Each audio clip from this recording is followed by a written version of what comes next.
Hello students, welcome back to my channel. இப்போ என்ன பார்க்கணும்னா 12th accountancy chapter 1 illustration 18 sum பார்க்க போகிறோம். என்ன கொடுத்துருக்காங்கன்னு பாருங்கள். Bharathi does not maintain her books of accounts under double entry system. From the following details prepare trading profit and loss for the year ending 31st March 2019 in the balance sheet. ட்ரேடிங்கும் P&L account and balance sheet கண்டுபிடிக்க சொல்லியிருக்காங்க. என்ன information அது கொடுத்துருக்காங்கன்னா cash book கொடுத்துருக்காங்க.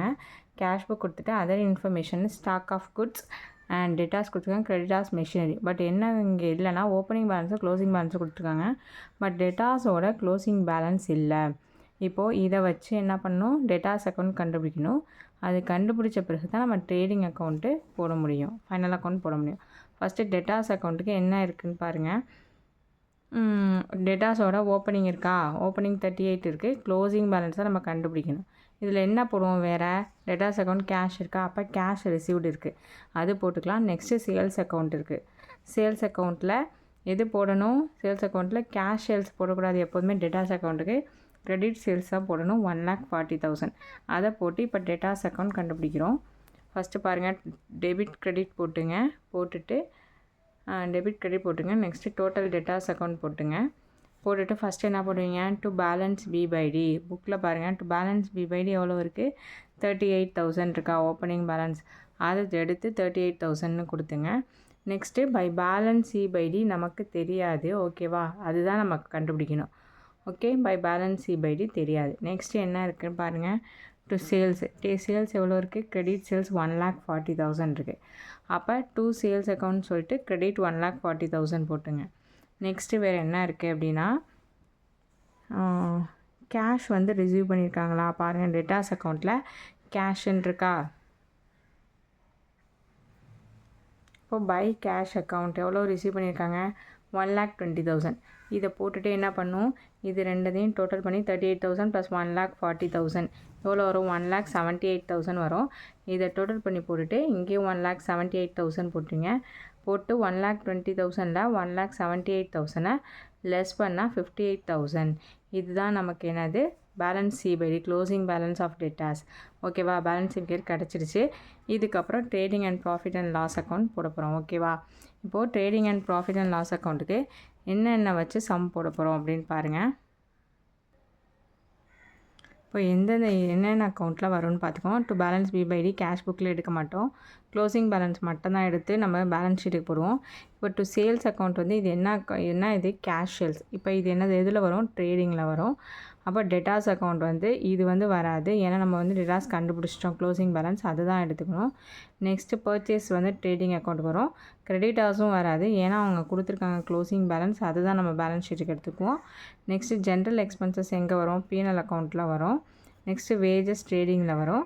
Cash புக்கோட closing balance வந்து balance ஷீட்டில் வரும். ஓகேவா, நெக்ஸ்ட்டு இதோட ஓப்பனிங் ஸ்டாக் க்ளோசிங் ஸ்டாக் கொடுத்துருக்காங்க, ட்ரேடிங்கில் வரும். டேட்டாஸ் பேலன்ஸ் ஷீட்டில் வரும். க்ளோசிங் டேட்டாஸ் நம்ம கண்டுபிடிச்சது தான் பேலன்ஸ் ஷீட்டில் வரும். இதுவும் பேலன்ஸ் ஷீட்டில் தான் வரும். மிஷினரியும் பேலன்ஸ் ஷீட்டில் வரும். ஓகேவா, அடிஷனல் இன்ஃபர்மேஷன் என்ன கொடுத்துருக்காங்கன்னு பாருங்கள். கிரெடிட் பர்ச்சேஸ் கொடுத்துருக்காங்க, அப்போ ட்ரேடிங்கில் போடணும். கிரெடிட் சேல்ஸும் ட்ரேடிங்கில். ஓப்பனிங் கேபிட்டல் எவ்வளோ வரும், ட்ரேடிங்கில் வரும். ஓகேவா, ஓப்பனிங் கேபிட்டல் இது வந்து கேபிட்டல், அப்போ பேலன்ஸ் ஷீட்டில் வரும். Next depreciate machinery by 10%. அப்போ மெஷினரியில் 10% கண்டுபிடிச்சி போடணும். எங்கே போடணும், P&Lல போடணும் டெப்ரிஷியேஷன். ஓகேவா, அண்ட் பேலன்ஸ் ஷீட்டில் வந்து லெஸ் பண்ணி காட்டணும் மெஷினரியோட. இப்போ சம் போடலாமா, வாங்க. ஃபஸ்ட்டு என்ன ஹெட்டிங் கொடுத்துங்க, trading P&L account of Bharathi for the year ended 31st March 2019. Particulars rupees போட்டுங்க. பர்டிகுலர்ஸ் ருப்பீஸ் போட்டுங்க. ஃபஸ்ட்டு ட்ரேடிங்கோட ஃபார்மேட் என்ன, டு ஃபஸ்ட்டு ஓப்பனிங் ஸ்டாக் தான் போடணும். டு ஓப்பனிங் ஸ்டாக் போடுவீங்க. ஓப்பனிங் ஸ்டாக் எவ்வளோ இருக்குது பாருங்கள் சம்மில். ஸ்டாக் ஆஃப் குட்ஸுன்னு இருக்கா, 40,000 60,000. ஓப்பனிங் ஸ்டாக் 40,000, க்ளோசிங் ஸ்டாக் 60,000 கொடுத்துருக்காங்களா. அப்போ டு ஓப்பனிங் ஸ்டாக் எடுத்துருந்தீங்க 40,000.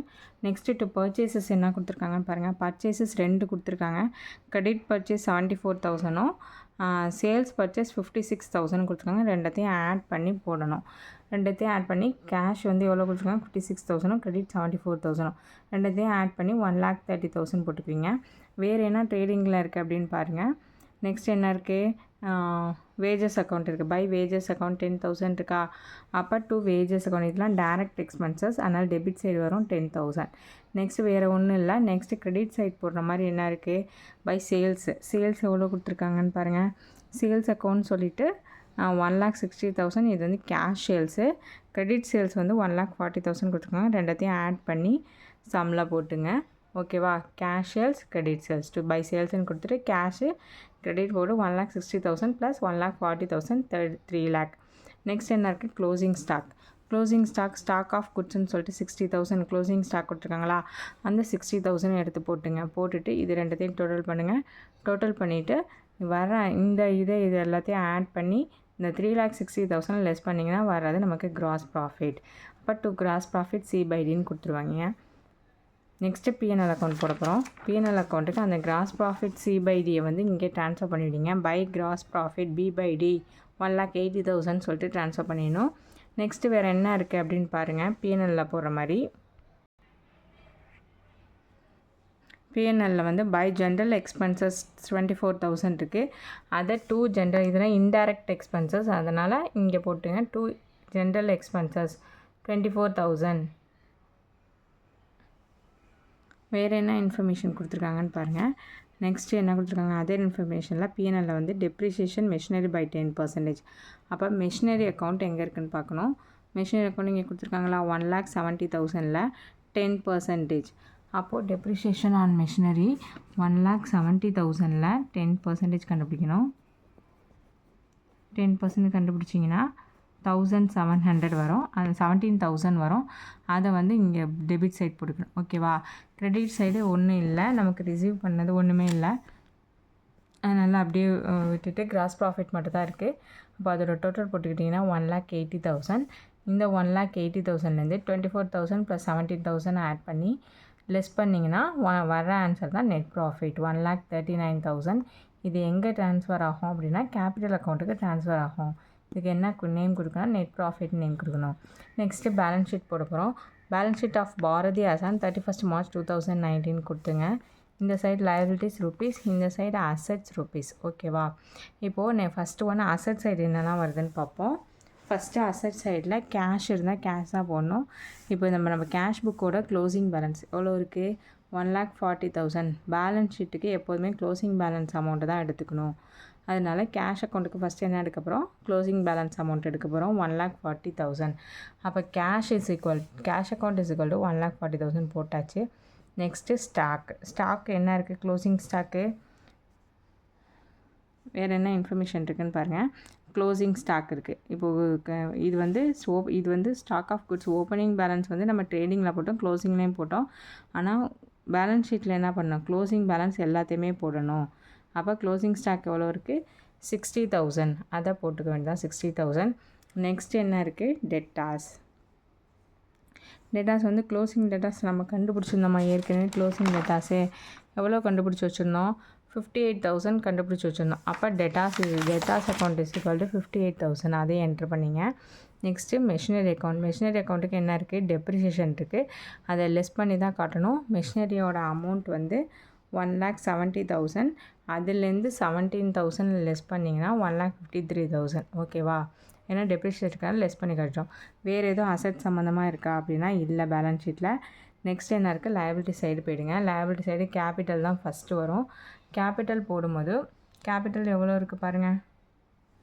இங்கே கொடுத்துருக்காங்களா, ஓப்பனிங் கேபிட்டல்னு சொல்லிவிட்டு 2,22,000 கொடுத்துருக்காங்களா. அதை எடுத்து போட்டுங்க சம்மில். Capital account 2,22,000. இதோட எதை ஆட் பண்ணணும், நம்ம நெட் ப்ராஃபிட் P&Lல கண்டுபிடிச்சோமா நெட் ப்ராஃபிட், அது இருந்துச்சுன்னா ஆட் பண்ணணும். 1,39,000. அதை ஆட் பண்ணி 3,61,000 போட்டுருவீங்க. நெக்ஸ்ட்டு என்ன இருக்குது, கிரெடிட்டாஸ். வேறு என்ன இருக்குதுன்னு பாருங்கள்.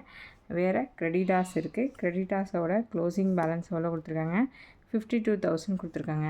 அப்போ கிரெடிட்டாஸ் வந்து 52,000 போட்டிங்கன்னா ரெண்டு சைடும் உங்களுக்கு டேலி ஆகிடும். அமௌண்ட் வந்து சேம் அமௌண்ட் வரும். 4,13,000 4,13,000. இது மாதிரி ரெண்டு அமௌண்ட்டு சேமாக வந்தால் மட்டும்தான் நீங்கள் போட்ட சம் கரெக்டு. ஓகேவா. இந்த சம் புரியுதா, புரியலைன்னா கமெண்ட் செக்ஷனில் கமெண்ட் பண்ணுங்கள். தேங்க்ஸ் ஃபார் வாட்சிங்.